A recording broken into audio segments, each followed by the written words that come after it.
Good evening, Belize, and welcome to XTV's news broadcast for Wednesday, February 12, 2025. Making the headlines tonight, Attorney General asks for new redistricting case to be dismissed. Members of KHMHA Workers Union keep up pressure for pension benefits with a second walkout.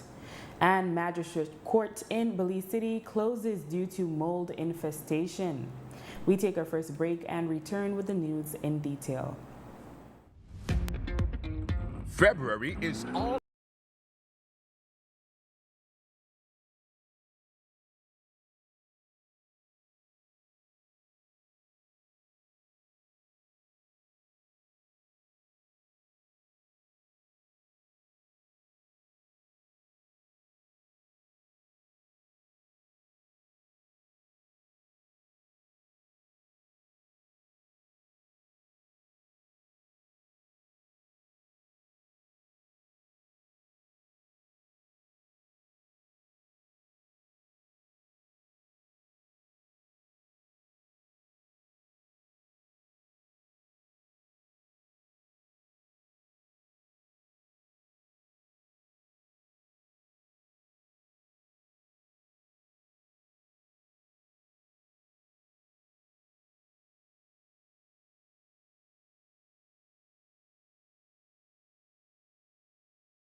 Opportunities Bill.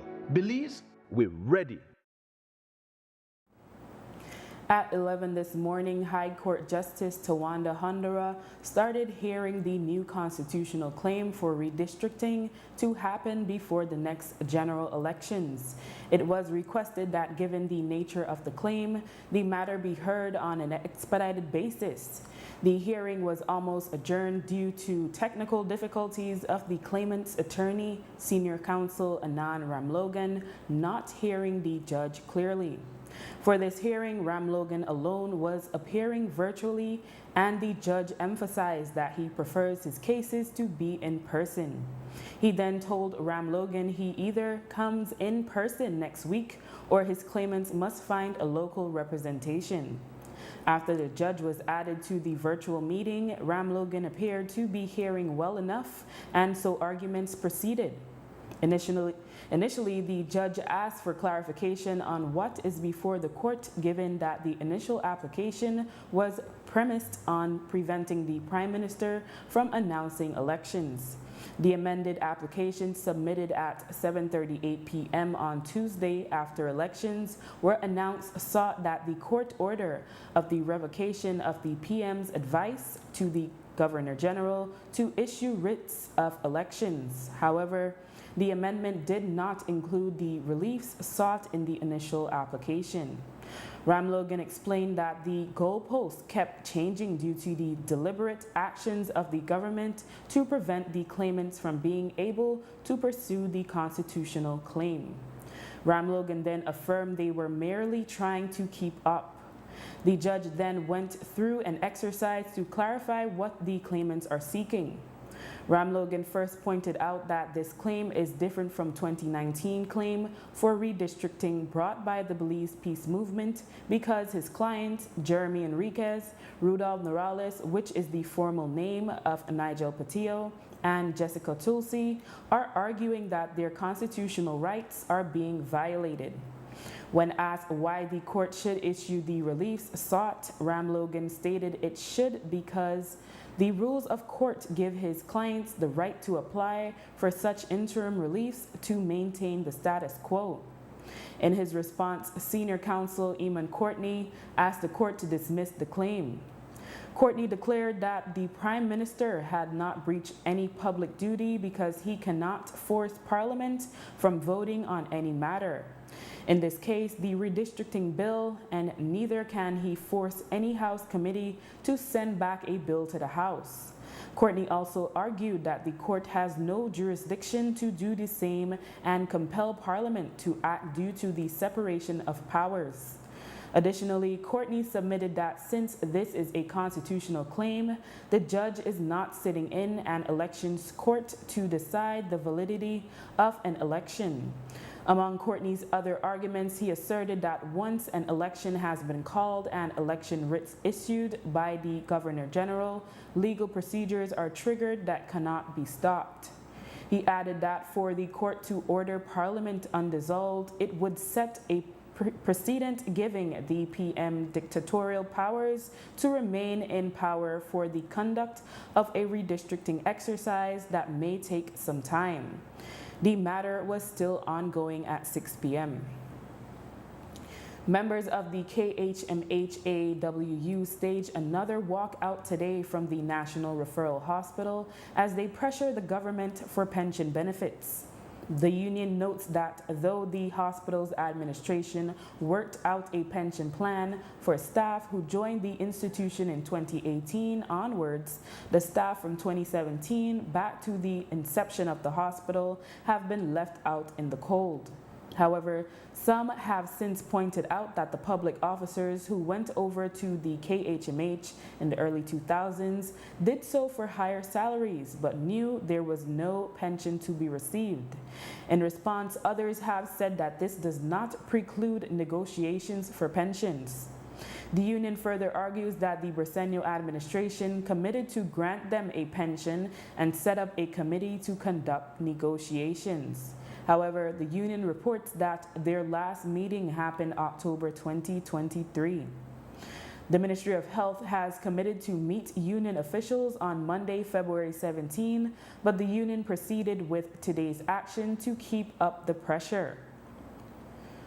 The Belize City Magistrate Court had to be closed on Tuesday due to a mold infestation that placed the health of staff and the public at risk. The building in question is located off Coney Drive and is being rented. The court was relocated from Treasury Lane due to damages from Hurricane Lisa. As a result of this week's emergency closure, cases are being adjourned. The court will remain closed for 4 work days and will resume hearings on Tuesday, February 18. Cases that were fixed for February 13 will be set for mention on February 18, and those set for the 14th will be heard on February 19th. Cases set for February 17 will be set for mention on February 20. Urgent applications will be heard in exceptional circumstances. Attorney General Anthony Sylvester spoke on the issue this afternoon. Whilst the judiciary, the Attorney General's ministry substantively has the responsibility to facilitate provisions of and allocations on a day-to-day basis where we wouldn't necessarily be attuned with what's taking place. But late last week, I was apprised of the situation with respect to the mold infestation, and obviously the decision to a decision was taken to address the matter, and so yesterday I'm speaking with the Chief Magistrate, and of course after she consulted with the Chief Justice, a decision was taken that there would be the closure of the court until we've sorted that matter out. That they will never come back here to these buildings? Yes, so these buildings, they're actually belong to the High Courts now. Completely. So that building over there will be for permanent? No. That is just a temporary facility. The government, you may recall, there is still plans, but of course, it's all subject to the will of the people. The will of the people. No. The complex after the Mall Street was set to build a whole lot of... Exactly. No, that's my point. But all of that is dependent on the will of the people, and if the government were to be re-elected, then that plan would actually continue. There are reports that there is a similar situation at the Magistrate Court and Family Court in Punta Gorda, and Sylvester said it is an issue that would be addressed in the new fiscal year. The Ministry of Labor has constituted an Essential Services Arbitration Tribunal following the 21-day notice given by the stevedores that they will engage in industrial action against the government-owned Port of Belize Limited due to an impasse in their negotiations for a new collective bargaining agreement. The notice was sent by the stevedores' bargaining agent, the Christian Workers Union, on January 31. The chairman of the tribunal is Attorney William Lindo. The other members are Carlos Magana and Arturo Lizarraga, nominated by the Minister Marcelo Blake. Nominated by the Belize Chamber of Commerce and Industry, and Clifford Martinez, nominated by the National Trade Union Congress of Belize. The ministry has urged both CWU and PBL to engage in constructive dialogue through the tribunal to achieve a fair and mutually beneficial resolution. It also reminds that no industrial action can be taken while the matter is before the tribunal. CWU President Leonara Flowers has said they have not generally had good outcomes from tribunals, but says they will abide by the law. After the break, Belizean in the diaspora fall victim to land scam. Stay with us.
During a special ceremony today in Belmopan, 4 entities from across the country received grants to help boost climate resilience at the community level. The grants were distributed by Protected Areas Conservation Trust, PACT, which has access to climate finance mechanisms through enhanced direct actions. Abel Castaneda, Executive Director at PACT, spoke more on the procurement of the funds. So PAC is currently the only institution in Belize that are accredited to both the Green Climate Fund and the Adaptation Fund, which are climate finance mechanisms that provide financing support to countries to build resilience against the challenges and impacts of climate change.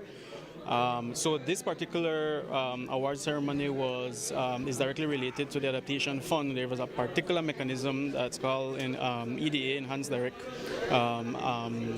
Actions, that are geared towards specifically to fund programs that are targeting community resilience. So it's more for the local communities to be able to address specific vulnerabilities that they are facing. So this whole program started about a year ago, actually. Today is the 1-year anniversary.